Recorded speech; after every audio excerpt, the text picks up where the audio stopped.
times. Hindi ko na po kayang mag-elaborate po ng mga question niyo. Masama na po yung pakiramdam ko.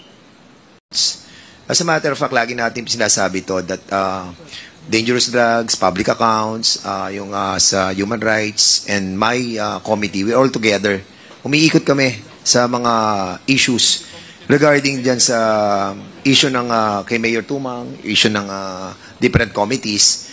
And we know, Mayor Tumang, yung mga ginawa mong pagsisinungaling ngayon. Actually, kanina, nakikinig lamang kami. Akala namin, nasasabihin mo yung mga totoo. When you were mentioning about yung hindi mo kilala, medyo parang nagkatingin na kami dito. Parang may saliwa itong sinasabi. It's hard, no? Sana wag po kayo magpaawa, no?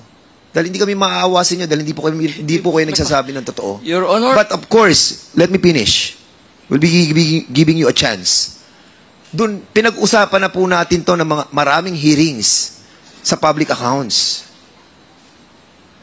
And we have a lot of evidences showing you yung pinakita namin mga pictures and even manifested by the different resource persons. And now, babaguhin ninyo inyong statement? And that's the reason why hindi ko na po matiis. Kanina, I was trying to ask Chairman Paduano to reconsider and to withdraw and give you another chance. Pero still, you're trying to lie dito sa committee ito. We elevated your issue on this Quadcom para sabihin mo yung mga sinabi mo doon at i-manifest mo dito. But unfortunately, hindi mo po ginagawa. Yun lamang po, Mr. Chairman. Okay, salamat, Congressman Fernandez. So, before we took a short break, the chair recognized Congresswoman Luistro, and at the moment, she still has the floor. So, you can proceed now, Congresswoman Luistro. Mr. Chair, I believe that they still have a pending motion. Okay, so if there's They're about to move. If there is another motion, the chair would like to hear the motion. Congressman Akop? Mr. Chair, since former Mayor Tumang was cited in contempt by this committee, may I move that former Mayor Tumang be meted the penalty of being confined dito po sa premises of the House for the period until the committee report of this Quad Committee is finished. So move, Mr. Chair. There is a motion to detain Second. Former Mayor Tumang in the House detention facility until the committee terminates its hearing on the issue of drugs and POGO. Any second? Duly seconded. Any objections? Hearing none, the motion is approved. So, COMSEC, please coordinate with the Sergeant at Arms in order to escort. Sir, I will continue with my interpellation. Mayor Tumang, sandali lang po. I'm sorry, I'm a bit, pwede po bang,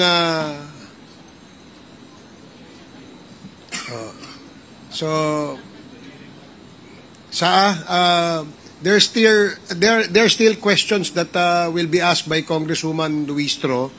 So, maaari po bang umupo muna kayo, Mayor Tumang, nang sa ganun mapagpatuloy yung pagtatanong ni Congresswoman Luistro. Congresswoman Luistro, you have the floor.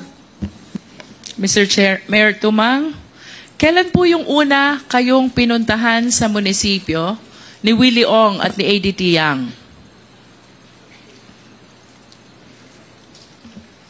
Hindi ko na po ma-recall, Your Honor. At least the approximate year, Mayor Tumang? Hindi ko po maibigay, hindi ko po alam. Tignan ko po sa documents na sa pag-purchase po ng lupa. You cannot give even the approximate year or at least your term? Yan po ba ay during your first term, second term, or third term? I think if you will make reference about your term in office, you'll be able to come up with an approximate year. Probably po, siguro po second term.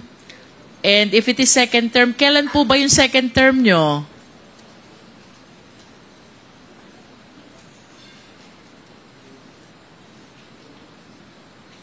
Is it 2019 or 2016?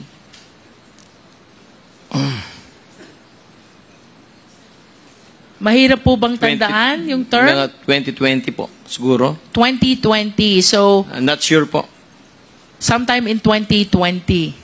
Mayor, ito pong pagpunta nyo sa Fujian, China, kung saan nakasama nyo si ADT Yang, as shared to us by Chairman Paduano. Kailan po ito?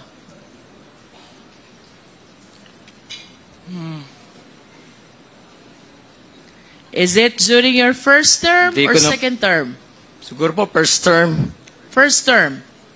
Paano po mangyayaring first term yon? Eh kung yung first time na pinuntahan kayo sa munisipyo is 2020, second term, ibig sabihin hindi nyo pa kilala. Si Willie Ong po yung 2020. Willie Ong first visited you in the Municipal Hall 2020. Yes po, si AD Ang po yung kasama namin pumunta po ng China. First term. So this is 2016 to 2019. Siguro po 2018, ganun po. 2018. 17 or 18. When did you actually met for the first time ADT Yang? Kailan niyo po siya unang nakilala? Approximately po, siguro to 2018 or 2017 po. Ganun. 2017. Bago po kayo nagpunta ng Fujian, China, along with ADT Yang and the other Chinese nationals, where you executed a contract with the mayor of Zhangzhou, Fujian. Ilang beses nyo na po na-meet at nakausap si ADT Yang? Bago po pumunta po ng China, Yes, Mayor. marami na pong beses po, Your Honor. Marami na pong beses. So, this goes to say na talagang you personally know ADT Yang. Ilang beses po? Approximate number, Mayor. Hindi ko po maalala po.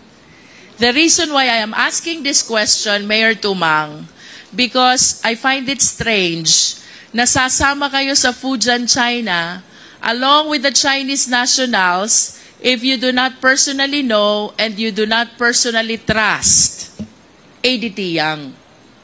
Gaano nyo po kakilala si ADT Yang para sumama kayo sa Fujian, China, where you executed a contract with Zhangzhou, with Mayor Wang of Zhangzhou, Fujian?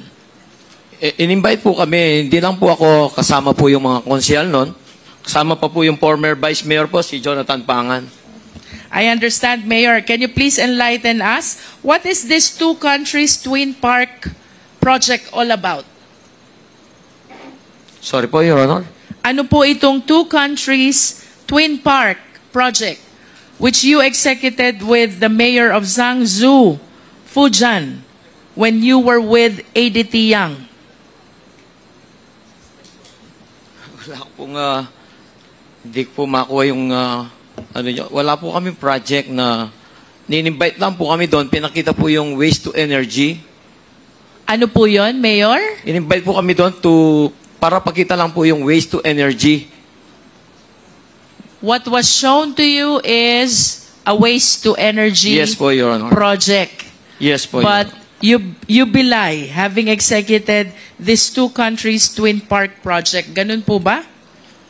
Wala po akong, in-invite po kami doon dahil gusto po nilang mag-invest ng waste to energy doon po sa Mexico. Kaya Sa pinakita Mexico, po sa Pampanga. Pinakita po sa amin yung waste to energy doon sa China po. Okay. So, natuloy po ba itong waste to energy project sa Mexico, Pampanga? Sorry po, Your Honor. Natuloy po ba itong waste to energy Hindi project po, Your in Honor. Mexico, Pampanga? Hindi po, So, Your Honor. ibig sabihin po, yung pagkabisita nyo sa Fujian, China, it did not materialize to any project in Mexico, Pampanga? Is that what you wanted to say? Hindi po, Your Honor. Wala pong nag-materialize. But since the reason why you visited Fujian, China is because of the invitation of ADT Yang, can you please enlighten us more? Ano ho ba yung sinasabi nyong maraming beses nyo na siyang na-meet at nakasama even before this trip to Zhangzhou, Fujian? Nung pong nagtatanong silang mga binibili nilang lupa. Yun lang. Like how many times were you able to meet with him about acquisition of land? Ilang beses nyo na Hindi po ko po sila ma-recall, nakita? Your Honor. Would it be more than 10 times? Hindi ko na po kayang mag-elaborate po ng mga question niyo. Yun, masama na po yung pakiramdam ko. Mr. Chair, the resource person is manifesting that he's not feeling well. Okay, may we ask the House Doctor to please check on 1-minute suspension. Pakibigyan nyo nga ng tubig muna si Mayor.